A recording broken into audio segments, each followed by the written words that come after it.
নমস্কার বন্ধুরা, অন্নপূর্ণা যোজনার আগস্ট মাসের পেমেন্ট নিয়ে এখনো অনেকের মধ্যে বিভিন্ন প্রশ্ন রয়েছে। অনেকেই নির্দিষ্ট সময়ের আগে আবেদন করেছিলেন, প্রকল্পের শর্ত পূরণ করেছেন, কিন্তু এখনো টাকা পাননি। কারো স্ট্যাটাসে অ্যাপ্রুভড, কারো আন্ডার প্রসেস, আবার কারো ফার্দার ভেরিফিকেশন অথবা রিজেক্টেড দেখাচ্ছে। আবার অনেকেই অনলাইনে ক্লেম করেছেন, কিন্তু ক্লেমের স্ট্যাটাস এখনো পেন্ডিং। তাহলে প্রশ্ন হচ্ছে, যারা এখনো টাকা পাননি তারা কি আগস্ট মাসেই টাকা পাবেন? ক্লেম করলে কতদিনের মধ্যে তা যাচাই হবে? আর আগস্টে টাকা না পেলে সেপ্টেম্বর মাসে কি টাকা পাওয়ার সুযোগ থাকবে? তা আজকের ভিডিওতে এই সমস্ত বিষয় খুব সহজভাবে আলোচনা করব, তাই ভিডিওটি শেষ পর্যন্ত দেখুন। প্রথমে জেনে নেওয়া যাক আগস্ট মাসের পেমেন্টের টাইমলাইন। প্রথম ধাপে আগস্ট মাসের টাকা দেওয়ার প্রক্রিয়া শুরু হয়েছিল 17 আগস্ট থেকে 20 আগস্টের মধ্যে। এরপর যাদের নতুন করে অনুমোদন বা অ্যাপ্রুভাল হয়েছে তাদের ক্ষেত্রেও টাকা ধাপে ধাপে পাঠানোর প্রক্রিয়া চলতে থাকে।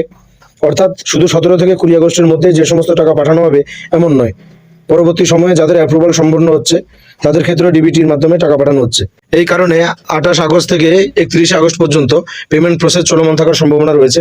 তাই এখনো যাদের আবেদন অ্যাপ্রুভ হয়েছে কিন্তু টাকা হাতে আসেনি তাদের ক্ষেত্রে এখনই হতাশ হওয়ার কোনো কারণ নেই।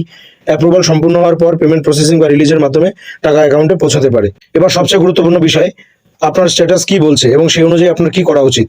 তো যাদের মূল স্ট্যাটাস অ্যাপ্রুভড এবং পেমেন্ট স্ট্যাটাসের জায়গায় পেমেন্ট সাকসেস, প্রসেসিং বা রিলিজের মতো স্ট্যাটাস দেখা যাচ্ছে, তাদের টাকা পাওয়ার সম্ভাবনা রয়েছে এবং পেমেন্ট প্রসেস অনুযায়ী টাকা অ্যাকাউন্টে আসবে।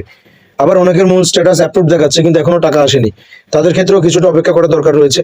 অন্যদিকে যাদের এখনো পেন্ডিং ফার্দার ভেরিফিকেশন অথবা রিজেক্টেড রয়েছে এবং ক্লেমও এখনো অ্যাপ্রুভ হয়নি, তাদের আগস্ট মাসে টাকা পাওয়ার সম্ভাবনা তুলনামূলকভাবে কম। বিশেষ করে ফার্দার ভেরিফিকেশন বা রিজেক্টেড থাকলে আগে দেখতে হবে কেন সেই স্ট্যাটাস দেওয়া হয়েছে, কারণ অনুযায়ী প্রয়োজনীয় পদক্ষেপ নিতে হবে। আরেকটি বিষয় পরিষ্কার করে বলা দরকার, পেমেন্ট দেওয়ার ক্ষেত্রে জেলাভিত্তিক আলাদা কোনো নির্দিষ্ট পেমেন্ট তালিকা ধরে টাকা দেওয়া হচ্ছে বিষয়টা এমন নয়। আপনি যে জেলারই আবেদনকারী হন না কেন, আপনার আবেদন যদি যাচাই সম্পূর্ণ করে অ্যাপ্রুভ হয় তাহলে পেমেন্ট প্রসেস অনুযায়ী আপনার জন্য টাকা রিলিজ হবে। আরেকটি গুরুত্বপূর্ণ বিষয় হলো যোগ্যতার ভিত্তিতে সুবিধা পাওয়ার কথা। কোনো রাজনৈতিক পরিচয়, দলীয় পরিচয় বা ধর্মীয় পরিচয়ের ভিত্তিতে যোগ্য ব্যক্তির টাকা আটকে রাখা হচ্ছে এমন দাবি করার কোনো ভিত্তি নেই। তাই এসব গুজবে কান্না দিয়ে নিজের আবেদন এবং পোর্টাল স্ট্যাটাসটাই নিয়মিত দেখুন।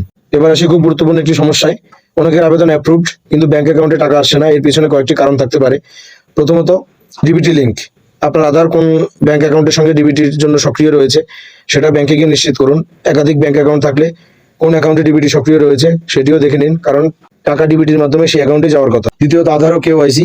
ব্যাংক অ্যাকাউন্টে কেওয়াইসি সম্পূর্ণ আছে কিনা এবং আধার সঠিকভাবে অ্যাকাউন্টের সঙ্গে সিড বা লিঙ্ক করা আছে কিনা সেটাও যাচাই করুন। তৃতীয়ত, ব্যাংক ভ্যালিডেশন ফেলিওর। অ্যাকাউন্ট বন্ধ, ফ্রিজ, নিষ্ক্রিয় বা অন্য কোনো ব্যাংক সংক্রান্ত সমস্যার কারণে ভ্যালিডেশন ফেলিওর হতে পারে। এমন সমস্যা থাকলে দ্রুত ব্যাংকের সঙ্গে যোগাযোগ করে অ্যাকাউন্টের অবস্থা ঠিক করুন। তাই অ্যাপ্রুভ দেখালে শুধু অপেক্ষা না করে ডিবিটি, আধার এবং কেওয়াইসি এই তিনটি বিষয় একবার যাচাই করে নেওয়া ভালো।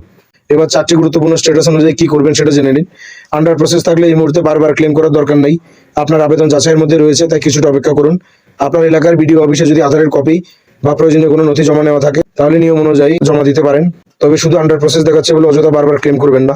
দ্বিতীয়ত হলো ফার্দার ভেরিফিকেশন থাকলে প্রথমে দেখুন কোনো নির্দিষ্ট কারণ লেখা আছে কিনা, যেমন জমি, চাকরি, বাড়ি বা অন্য কোনো কারণ উল্লেখ থাকলে সেই কারণের এগেনস্টে আপনার সঠিক প্রমাণপত্র প্রস্তুত করুন এবং পোর্টালের ক্লেম অপশন ব্যবহার করে প্রয়োজনীয় নথি আপলোড করুন। আর যদি রিজেক্টেড দেখায় তাহলে রিজেকশনের কারণটি আগে বুঝুন, তারপর সেই কারণের সঙ্গে সম্পর্কিত সঠিক প্রমাণপত্র নিয়ে ক্লেম বা পুনরায় যাচাইয়ের জন্য আবেদন করুন।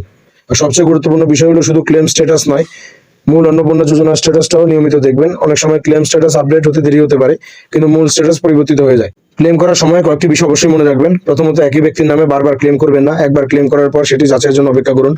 দ্বিতীয়ত, ডকুমেন্ট আপলোড করার সময় পরিষ্কার এবং স্পষ্ট কাগজের ছবি দিন। পোর্টালে যে ফাইল সাইজ লিমিট দেওয়া থাকবে তার মধ্যেই নথি আপলোড করুন। অস্পষ্ট বা ভুল নথি দিলে ক্লেম বাতিল বা আবার ভেরিফিকেশনের প্রয়োজন হতে পারে। তৃতীয়ত, একই পরিবারে একাধিক আবেদনকারী থাকলে প্রত্যেক আবেদনকারীর জন্য আলাদা আলাদাভাবে ক্লেম করতে হবে।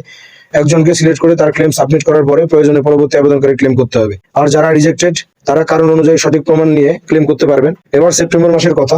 যারা আগস্ট মাসে যাচাই সম্পূর্ণ করে সুবিধাভোগী হিসেবে অনুমোদিত হচ্ছেন এবং পেমেন্ট পাচ্ছেন তাদের পরবর্তী মাসগুলোর পেমেন্টের জন্য আবার নতুন করে একই ভেরিফিকেশন করার কথা নয়। তবে প্রকল্পের নিয়ম অনুযায়ী স্ট্যাটাস ও ব্যাংক সংক্রান্ত তথ্য ঠিক রাখা জরুরি। আর 11 জুলাই থেকে 31 জুলাইয়ের মধ্যে যারা আবেদন করেছেন এবং যাদের আবেদন এখনো পেন্ডিং তাদের আবেদন যদি যাচাই সম্পন্ন করে অনুমোদিত হয় তাহলে সেপ্টেম্বর মাসের পেমেন্ট অন্তর্ভুক্ত হওয়ার সুযোগ থাকতে পারে। তবে এটি নিশ্চিত বলে না ধরে অ্যাপ্রুভাল এবং সরকারি পেমেন্ট আপডেটের উপর নজর রাখুন। সবশেষে একটাই কথা বলবো, আপনার অন্নপূর্ণা যোজনার মূল স্ট্যাটাস নিয়মিত চেক করুন।